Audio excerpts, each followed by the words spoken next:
London, September 1939. The air smells like wet brick and burnt coal.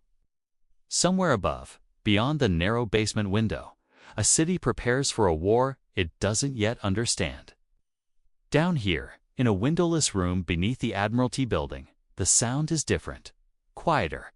The scratch of pencils, the shuffle of paper, the low hum of fluorescent lights that never quite brighten the corners. She sits at the end of a long wooden table, surrounded by filing cabinets that tower like iron sentinels. Her name doesn't matter yet. Not to the men upstairs. Not to the officers who walk past her without looking. She is 23 years old, the daughter of a shopkeeper, with no degree, no connections, and no future in intelligence work at least. That's what they told her. 3 interviews, 3 rejections. Unsuitable temperament, lacks the necessary academic foundation, better suited for clerical support. And so, here she is. A filing clerk, the lowest rung, the invisible machinery of a department that prides itself on brilliance. Her job is simple: receive intercepted German communications, sort them by date and origin, and pass them upstairs to the analyst, the men with Cambridge degrees and unshakable confidence. She is not to read them, not to question them, certainly not to think about them, but she does. Every night after the senior staff have left, after the building falls into that particular silence that only government basements know, she stays. She pulls the discarded intercepts from the reject pile, the ones marked inconclusive or irrelevant, and she reads them. Not because she's been told to, not because she believes she'll find anything, but because no one else is looking. At first, it's just curiosity, a way to make the hours pass. The intercepts are fragment-scoded bursts of German naval communication, most of them scrambled beyond recognition. Bletchley Park handles the heavy lifting, the real code-breaking. What reaches the Admiralty basement are the leftovers, the static, the noise. But noise has texture. She begins to notice things, small things. The way certain call signs repeat at specific intervals. The way some messages, though coded differently, share a rhythmic structure, a cadence, almost musical. She doesn't have the language to explain it yet. She doesn't have the training. But she has something else. She has time, and she has nothing to lose. Winter, 1940. The war is no longer theoretical. London burns in waves. The Blitz turns night into a lottery of survival. Above ground, people sleep in tube stations, clutching their children and their keepsakes. Below ground, in rooms like hers, the war is fought with paper and patience. The analysts upstairs are frustrated. German naval codes are evolving faster than they can crack them. U-boats are hunting in wolf packs, coordinated with a precision that suggests near-perfect communication. Allied convoys are being slaughtered in the Atlantic. Ships go down in the dark, and the only warning is the silence that follows. She listens to the analysts talk. They don't know she's listening. To them, she's furniture. A girl who brings them tea and takes away their files, but she hears them. The frequency shifts are too irregular. There's no discernible pattern. We need more data, more time. Time is the one thing they don't have. That night, alone again in her basement, she spreads 3 months of discarded intercepts across the table. She doesn't have a code machine. She doesn't have a university degree in mathematics or linguistics. What she has is a pencil, a notepad, and a growing suspicion that everyone is looking at the problem wrong.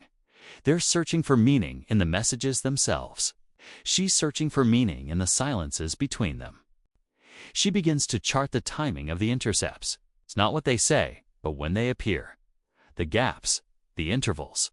And slowly, painfully slowly, a shape begins to emerge. A rhythm, not random, not chaotic, deliberate. The Germans aren't just communicating.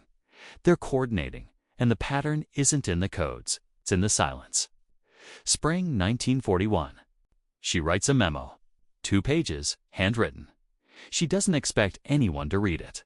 She certainly doesn't expect anyone to believe it. but she leaves it on the desk of a junior analyst, a man who once spoke to her kindly, who once acknowledged her presence. He reads it, frowns, reads it again.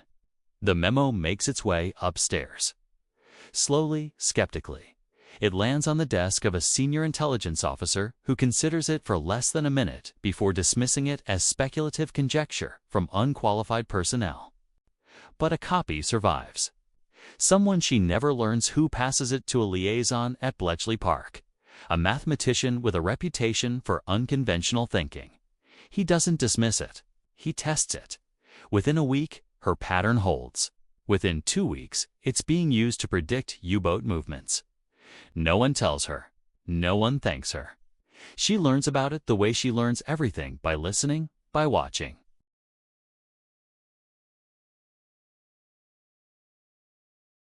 The Admiralty begins rerouting convoys based on her work. Ships that would have been sunk stay afloat. Thousands of tons of supplies reach Britain. Thousands of sailors never know how close they came to drowning. Her name is not in the reports. Her method is reclassified, refined, and attributed to analytical developments at senior level. She remains in the basement. She remains a clerk. Late 1941. One evening, the junior analyst, the kind one, stops by her desk. He doesn't say much. He never does. But he places a small, unmarked envelope beside her typewriter and walks away. Inside, a single sentence, typed on Admiralty stationery. They know. And they're using it. Every day. No signature. No explanation. She folds the note carefully and slips it into her pocket. That night, she works late again, as she always does. The war continues above and below, seen and unseen. She doesn't know yet that her breakthrough is just beginning. She doesn't know that in 6 months, Germans will change their cipher structure again, and Bletchley will be blind once more. She doesn't know that when that moment comes, they will turn to her, not openly, not officially, but quietly, desperately. She doesn't know she's about to crack the code that wins the war, but she suspects.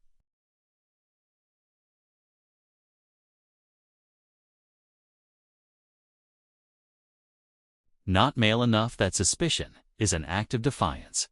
She sharpens her pencil. She opens another file, and she keeps looking. April 1942, the Atlantic Ocean, 300 miles off the coast of Newfoundland. A merchant convoy steams east through the dark. 42 ships, grain, fuel, ammunition. The lifeline between America and a starving Britain. The men aboard don't talk much anymore. They've learned that silence is safer than hope. Beneath the surface, the wolves are waiting. U-boats, 7 of them. Moving in coordinated silence, guided by a communication system the Allies can no longer read. The Germans changed the cipher 3 weeks ago. A new variation, more complex, more lethal.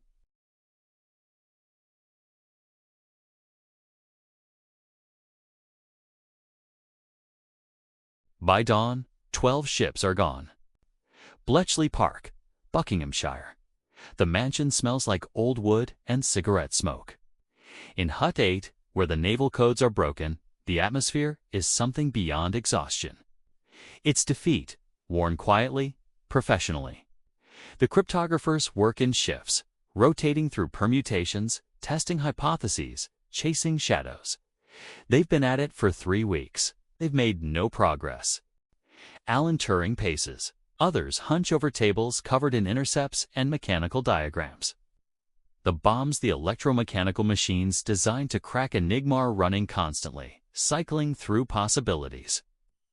But the new German cipher has introduced something unexpected. A double-key system, a layered encryption that shifts mid-transmission. Every breakthrough leads to another wall. They need a pattern, a flaw, an entry point. They have none. Back in London, in her basement beneath the Admiralty, she hears the silence. Not literal silence. The building is never quiet, but informational silence. The flow of decoded intercepts has stopped. The intelligence reports are vague, Cautious, useless. Upstairs, the officers are improvising, guessing, praying. Ships are dying because no one can see. She requests the raw intercepts. The unsolved ones? The noise? Her supervisor, a man who still calls her the filing girl, refuses. "You're not cleared for active analysis?" She asks again, politely, persistently. He refuses again, so she waits. And when he leaves for lunch, she takes them anyway. Late April, the basement. She spreads them across her table. Dozens of intercepts. Coded chaos. The kind of material that would take Bletchley's machines days to process if they even knew where to start. She doesn't have a machine. She doesn't have a team. What she has is the memory of a rhythm she found 2 years ago, and a suspicion that the Germans haven't abandoned it, they've just hidden it deeper. She begins the way she always does, not by looking at the codes, but by looking at the structure, the timing, the sequence. She maps the transmissions across a week, then 2 weeks, then a month. She's searching for the ghost of a pattern, the skeleton beneath the flesh, and she finds something. Not in the messages themselves, in the gaps between them. The new cipher is more sophisticated, yes.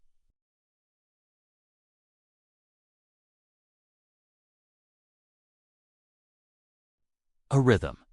The Germans have changed the encryption, but they haven't changed the operational logic. They can't. If they did, their submarines would lose the ability to hunt in packs. She works through the night, through the next day. She barely eats. She doesn't sleep. The calculations are layered, intuitive, built on a foundation of pattern recognition that she can't fully explain, even to herself. It's not mathematics in the way Bletchley defines it. It's something else.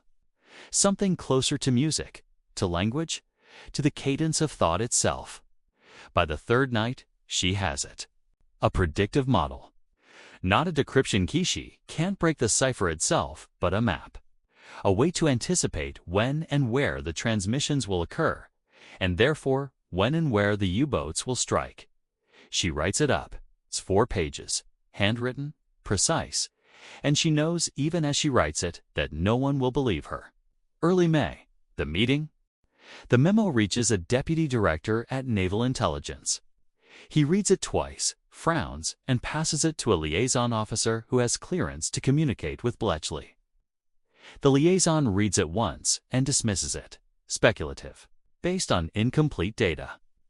The author has no cryptographic training. But someone again, she never learns who argues for a test. Not because they believe her. Because they're desperate. Because convoys are burning, and the Atlantic is becoming a graveyard, and every other option has failed. They take her model, they feed it into the intercept logs. They compare her predictions against the timing of known U-boat activity. It matches, not perfectly, not every time, but enough to matter. In the 3rd week of May, a convoy of 38 ships crosses the Atlantic, 0 losses. In the 4th week, another. 2 losses, but not from Wolfpack ambushes. From isolated raiders. Containable. By June, the kill rate has dropped by 60%. Bletchley Park. June 1942. A senior cryptographer reviews the intelligence reports and notices something. The operational predictions are coming from outside Bletchley, from London. From the Admiralty. He requests the methodology. When he sees it, he's silent for a long time. It's not what they would have done. It's not what they could have done, not with their approach, their tools, their assumptions. She didn't break the cipher. She found a way around it. She built a solution from the margins, from the parts they ignored. He writes a commendation. It goes into a file, classified file. Her name is listed as contributing analyst, uncredited. She never sees it. London, late June. She's called into an office. A small room, a senior officer she's never met. He's polite, almost warm. Your work has been noted. Well done. She waits for more. There is no more. You'll continue in your current role. Clerical support. There may be opportunities for advancement in future. She nods. She's learned not to expect recognition. She's learned that her value is in her invisibility. He hands her a new set of files. Routine work. She takes them and returns to the basement. That night, she sits alone at her table. The intercepts have started flowing again. Bletchley has adapted. The machines are catching up. Her model is still in use. She can see its fingerprints in the convoy reports, but it's been absorbed into doctrine, refined, reattributed. She doesn't feel anger, not exactly. She feels something quieter, something older. She's saved thousands of lives. She's rewritten the war in the Atlantic, and the empire she serves has thanked her by sending her back to the shadows. She sharpens her pencil. She opens another file. Above ground, convoys sail in safety. Sailors eat warm meals and write letters home. They don't know her name, they never will. But the ocean remembers. The silence remembers. And somewhere, in the margins of a forgotten ledger, her initials remain quiet, unattributed, essential. The girl who couldn't qualify just won the war. No one noticed. May 8, 1945. London. The war in Europe is over. Church bells ring across the city for the first time in 6 years. Strangers embrace in the streets. Piccadilly Circus floods with sailors and office workers and mothers who no longer have to fear the sky.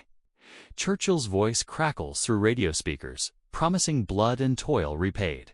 Sacrifice remembered, victory eternal. In the basement beneath the Admiralty, she hears it all from a distance, muffled, filtered through brick and concrete and the weight of secrecy. That has governed her life since 1939. She's 30 years old now. She looks older. The war has taken something from everyone, but from people like her people who fought it in silence. In windowless rooms, with pencils instead of guns, it has taken something harder to name. Not youth, not hope. Something closer to proof. Proof that they existed, that they mattered. She finishes filing the last of the intelligence reports, the ones that will be sealed for 50 years, the ones that will be sanitized, redacted, and attributed to committees and departments and anonymous teams. Her work is in those files. Her breakthroughs, her patterns, but her name is not. She closes the cabinet, locks it, and walks upstairs into a world that no longer needs her. Bletchley Park, July 1945. The codebreakers are being quietly celebrated. Not publicly, not yet. The work is still classified, still buried under layers of the Official Secrets Act. But in closed rooms, over quiet dinners, in the hallways of Whitehall, the whispers have begun. The brilliant minds at Bletchley Turing and his team. The mathematicians who changed the course of history. There are medals, not many, not public, but awarded nonetheless. There are promotions, academic appointments, quiet assurances that contributions will be remembered when the time is right. She is not on the list. She's not at Bletchley anymore.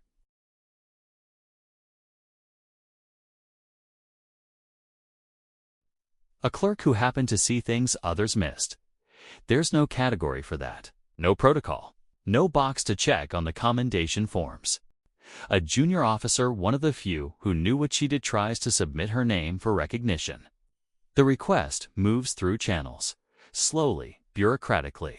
It reaches a desk at the Admiralty, where a senior official reviews it and writes a single line in the margin. Insufficient documentation, role primarily clerical. The request is denied. No appeal, no explanation. Just the quiet, efficient erasure that governments do so well. London, 1946. The world is rebuilding.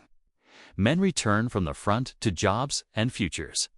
Women who worked in factories, who drove ambulances, who decoded enemy transmissions, are thanked politely and sent home. There's a script for this, a narrative. The men fought, the women supported. Now everything returns to normal. She finds work as a secretary, then as a bookkeeper. The jobs are fine. The pay is modest. She never mentions the war. When people ask, and they rarely do, she says she worked in filing. Records management, nothing special. It's not shame. It's something closer to exhaustion. What would she even say? That she cracked a cipher system no one believed could be cracked. That she saved convoys, rerouted submarines, gave Britain 6 more months of survival. Who would believe her? She has no proof, no documents, no witnesses willing to speak. The Official Secrets Act binds her as tightly as it binds Turing, as it binds everyone who touched the hidden machinery of the war. But Turing has colleagues. He has academic credentials. He has a name that carries weight. She has none of that. She has a pencil, a memory, and the quiet knowledge that she was essential once to people who will never know it.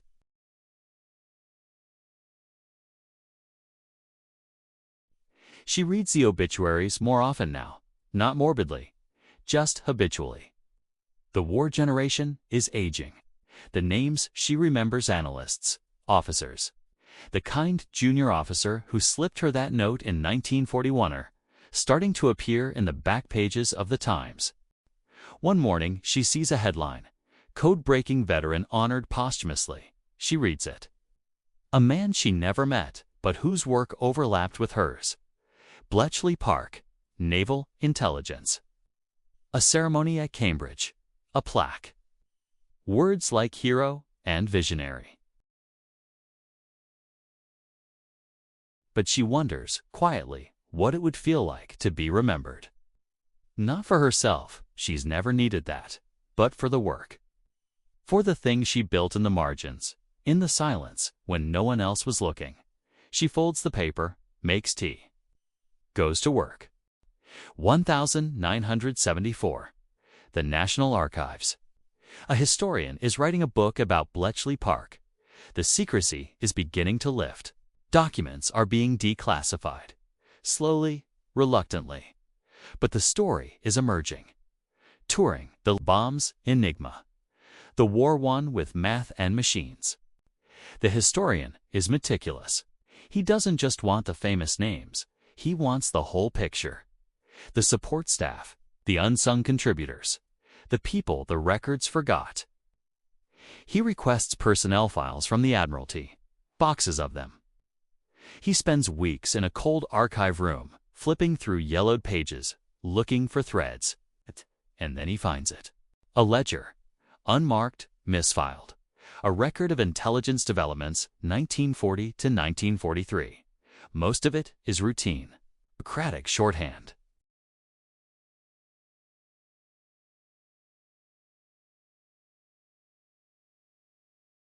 U-boat coordination prediction model. Origin unattributed. Operational success confirmed. And in the margin, in pencil, barely legible, her initials, a date. Nothing more. He stares at it for a long time. He cross-references it with convoy records, with U-boat kill rates. With the timeline of the Atlantic campaign, the correlation is undeniable. Someone, in the spring of 1942, changed the course of the naval war. And whoever it was, they were never named. He tries to trace the initials. He requests personnel records. Most are missing. Some are sealed. Others have been destroyed. Routine archival culling, he's told. He finds a single reference. A woman employed as a filing clerk. 1939 to 1945. No degree. No commendations. No forwarding address after 1946. He tries to find her. He places inquiries, checks, census records. Nothing. She's vanished. Not dramatically. Just the way ordinary people vanish into marriages, moves, remarriages. Maiden names lost, records scattered, memories faded. 1981. A nursing home in Sussex. She's 66. Her health is failing. She lives quietly, as she always has. She reads. She does crossword puzzles. She watches the news. One evening, a program airs on the BBC. The secret war Bletchley Park revealed. It's the first major public acknowledgement. Turing is featured. The bombs. The genius of the codebreakers. She watches. She smiles. A nurse passing by asks if she's enjoying the program. Oh yes, she says. I knew some of those people. Long time ago. Really? Were you at Bletchley? No, just nearby. Doing my bit. The nurse nods politely and moves on. She watches the rest of the program. When it ends, she turns off the television. The room is quiet. The war is 50 years gone. The people who knew what she did are mostly dead. The records are sealed or lost. The system she broke stayed broken because of her, and the nation she saved never learned her name. She's not bitter. Bitterness requires expectation. She simply did what needed to be done, in a world that didn't believe she could. 1998. The National Archives. Again, the historian, now older, still obsessed, publishes a paper. It's academic, footnoted, dry, but it names her. Finally, he pieces together enough fragments to tell the story. The clerk who saw the pattern. The woman who predicted the wolves. The paper is read by a few dozen specialists. It wins no awards. It prompts no ceremonies, but it exists.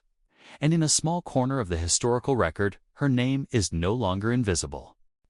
Present day, somewhere in a museum archive, there's a photograph. Admiralty staff, 1943.